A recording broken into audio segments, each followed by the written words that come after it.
tugende ku nsonga endala iza YouTube channel ya YouTube channel mbadde sinafuna nakadde kutegeeza abantu baffe face to face aloza smart of yasooka n'abategeeza so smart of yesitula n'aleka emirimu n'agenda ku Google n'abagamba eno channel nkulu nnyo naye channel eyo esooka ennaku z'omwezi alimeka lwali lwa Sunday mbeerawo nkola emirimu gyange ng'omukutu nkyagulaba ngamba kino tekisoboka ngenda okunoonya okuloginga ini buli wamu kompyuta zonna neŋŋamba channel erazeewa naye ejjukira nga tumaze suubiza abantu episode eza Bugingo kati nze kankubuulire wamala nze nakola IT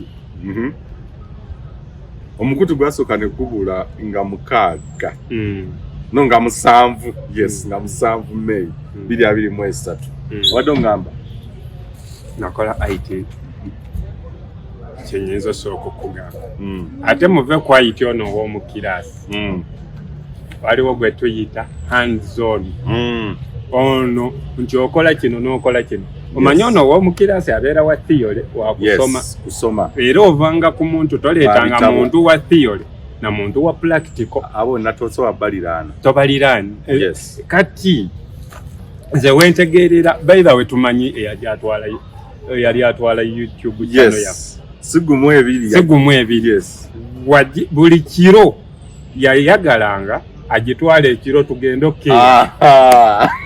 nga tewali kumbe tusula tutunula nga yeerabidde nti ate ffe ekiro we tukolera cause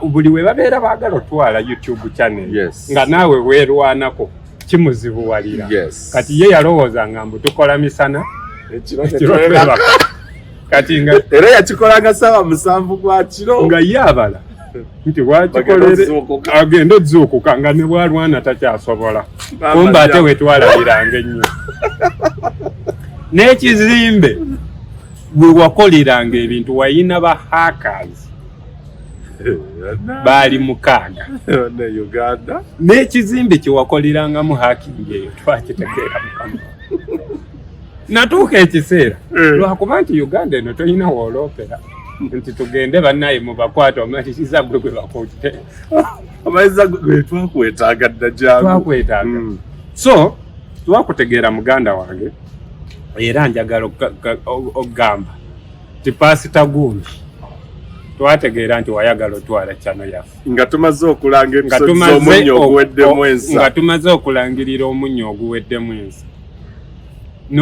era abantu abali ku YouTube muyinza olowooza nti Katemba da ku YouTube yaffe waliwo n'abantu abatandikanga n'okukomentinga nti YouTube yammwe buli wetuuka ekiro ng'ebula era singa obadde osobolawo osobola okakuba screenshot n'okateekako abantu ne balaba oyo ng'abantu bacomplaininga so mukama waffe twakutegeera naye ate eno YouTube channel muganda wa yasimbe ate kati nze ndikugamba olizanyira ku YouTube naye nze njatwala page ya church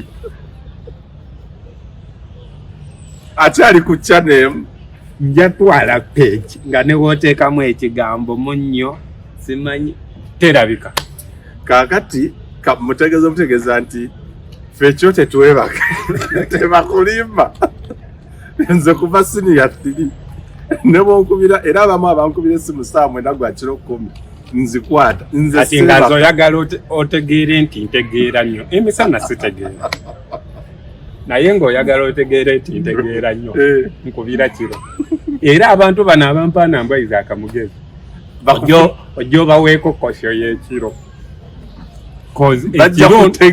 ekiro ndowooza nnyo n'okusinga emisana kakati omukulu ngenda okulonga ngenda na devices zonna batuloginza tutunga kiki kino ku speed nange nenyungula team nenkubiriza kana mga sebo wategedde nengamba matovu nangamba olimba wajuki ati twatuuka ne ku Google gwoli eno ozungira Kampala simanyi mu buzimbe petuli ku Google wali twatuuka ne tuba ne bagamba omusajja abadde kati ate kye namaze okulaba Nenna kakasati Uganda Eyenkya y'amaanyi. Kati Matovu yava ku mulimu n'agenda bagamba omukutu guno nno gwa nkizo nnyo bagututte ensonga neero n'eri. Olira abantu kati balemeddwa w'omwogerako edda tubadde nga weekwogerako nkuwamba. Kati abantu tebakyayagala kuwamba babeera beerabisa. Either nkutta oba ntwala ky'okozesa okunjogerako. Kati omukulu yali atwala page. N'alaba nga tebusoka kati oba apanga ki? Naye nkubuulire. Ndikuwagata. Omuntu newe litemyamuko butemya page yaffe. Oligenda onnoonya nga ne wooteekamu erinnya gundi bakugamba erinnya terikkirizibwa. Yes, ennaku zino ssebo nsobola okukola ekintu kyonna nga ne bw'ozzaamu linnya liri lyennyini nga tokyasobola. Ng'oyina yitira mu mannya malala ate nga gawemula buwemuzi ndikuwa erinnya ly'oyina okukozesa.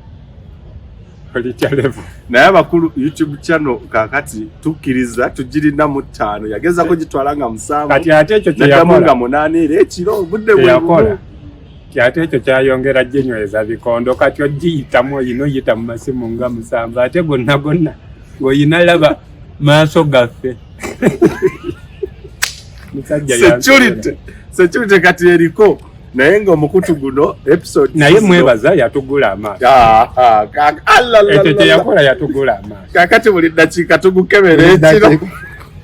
Kati ate n'emisana ate twagutaddeko amaanyi kozi twategeera ekiro temusobola gutwala muyinza okukomawo emisana. So yali ayagala mutugenda ozuka saa 2 ku makya 3 tukebere ekiti ne show yaffe yali etrending nga n'ogikwatamu. Nezo episode z'omunyo ogugweddemu ensa tugenda zitandika zirina okubeera nga zizanya the 3 faces of Bugingo zirina okubeera nga zirabibwa tugenda twatandikiddewo so teri kigenda kulemesa episodes. Ate ekyo kye baakola nina information. Nina information. Kuyahakize oba? Nina information kuyahakize kozi Hackinga. Nange nentuuka ekiseera neŋŋamba kamba noonyerezeeko nange nentandika oyingira mu bintu byabwe. Naye nina information mwandinkutte bulungi era mwandimpise ne muntwalako awantu ne mungulira ku caayi. Sikulimba nja kukkiriza ndye n'okunywa nnywe naye emukola. Naye obukutu obwa Uganda Eyenkya kaakati ne bw'oba ofootya gwa alina kyagoba tekikyasoboka episode zigenda kutandika security eri ggulugulu kati ndoza omukulu yagambye bano bwe naawamba bano baamawulire bajja kuleekaana. We naawamba bajja kuleekaana. Omutta saawa zino akiyinza olabika omubi kambuzeewo badde naakawamba naye kyali wali ogitutte ekyo tukola Nega amazima yali atukubye omuggo wali otukutte aido singa twali tetula twandikedde ku makya kutandika kwegayirira. Nozali amanyi mutubeera era mututandikire ku 0. Ekyo tekisoboka.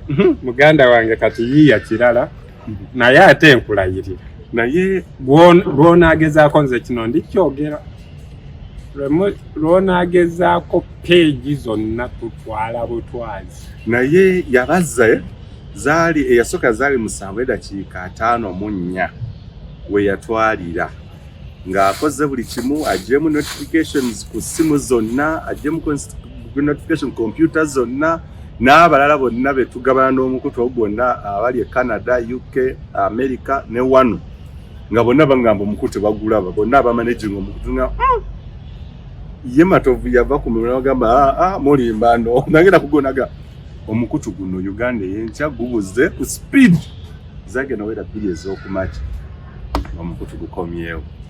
Kyo tukirekedde balabi namwe mumugambeko naye ng'episode naye nze mugambi nkwate bulungi munfunireko newe muntwala tunywe muko kacaayi muŋŋambe naye mwakikola mutya kozi gwali gugenze boyi naye nga tuliye era naddamu saa 7 era ekiro ne bagezaako bakubira ka screenshot bakalabe abantu batandika nga buli we butuuka ekiro omukutu tegubeerayo Wateekamu Uganda Eyenkya. Naye omukulu yakola kyamanyira tumwebaze nti kaakati security eriko.